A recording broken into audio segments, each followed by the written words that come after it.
Fusion Mobile, quality e-learning experience on the go.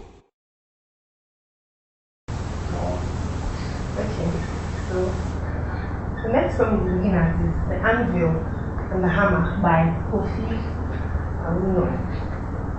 Now, if you recall the class we had, piano and drum by Eric Peters, you would actually relate better with this poem, the anvil and the hammer.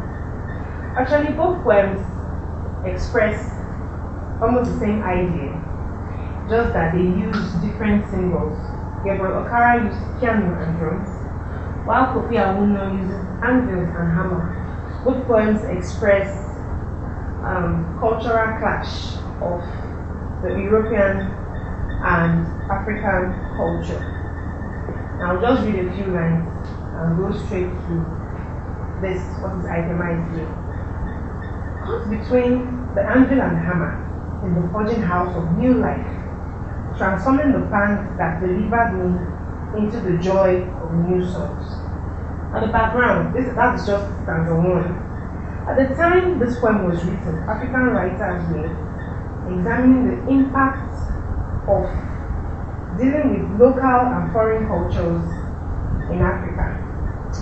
Now, the poet finds himself in a mesh. He is entangled in between African and European culture. Now, the anvil and the hammer, there is also the issue of being impassioned and being inhibited, perhaps between good and evil. Now, the setting refers to the time and place. The setting of this poem is in colonial times. The traditional order has been supplanted by the new. That is, there is now the advent of westernization into Africa. Africans in this situation see a huge contradiction in their way of life.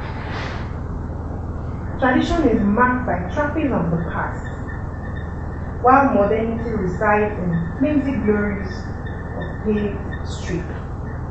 Now let us look at the stanza by stanza analysis. In line 1 to 4, we see that Africa is faced with the dilemma of caught between the anvil and the hammer. Now there is a certain transformation, as in a new birth, which the new African experiences, as in the joy of new songs. Actually, westernization came into Africa softly. The advent of Europeans into Africa, they came with their changes. They were not so drastic.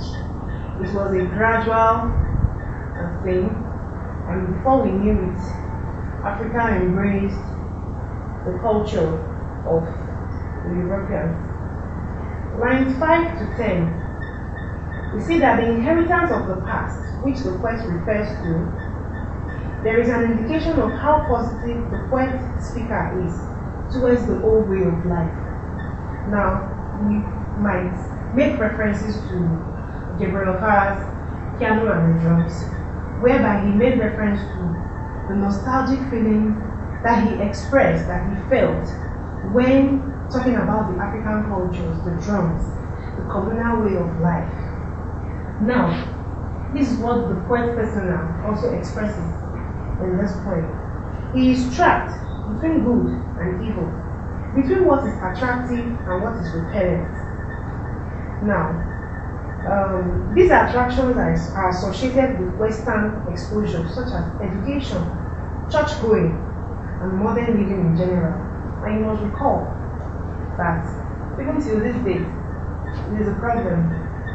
A lot of people at some point did not embrace the advent of the Europeans with their ways of life, education, going to church. Even till this day, we still have people who still embrace their traditional ways of worship.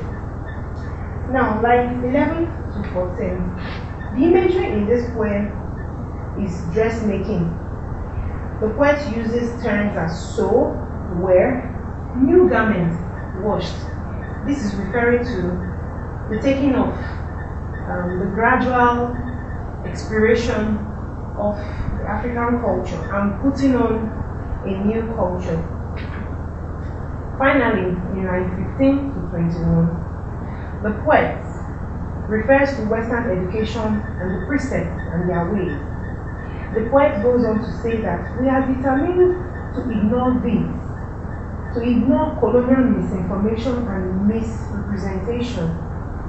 However, we cannot reject or we cannot help this forceful fusion of two cultures. Now we'll look at the central ideas, the things expressed in this poem. There is a forceful fusion of two cultures. Fusion. The merging of two contrasting cultures. African people are said to be caught between the anvil and the hammer. The traditional culture is represented by the anvil, while the European culture is said to be the hammer, choking our ways of life. The poet also looks at the theme of tradition and modernity, also expressed using these symbols. Now, similarly to Gabriel Okara's piano and drums, the author also expresses nostalgia. He is longing for the past, when it seems times were better, when it seems times were more innocent. Having experienced both tradition and modernity, the poet speaker longs for the past. Now, the next thing, conflicts and nation building. Nation building in all the African countries entails the wearing of a new garment. It is now the dawn of a new era, and Africans have to accept this new way of life. Now we have to look at the poetic devices used in this poem. Of course, first, the poet makes use of metaphors. Now metaphors seem to be replaying in every poem that we have studied so far. The anvil, which represents indigenous traditional way of life. The hammer, representing westernization. The poet makes use of other metaphors: the forging house, blood of the goats, the whirlpool, outlaws. Now the poet also makes use of repetition. He made references to a new life in line 2, new songs, tender and tenuous, washed and washed. We find that in line 7 and again in line 13. Now the poem ends on a cynical note.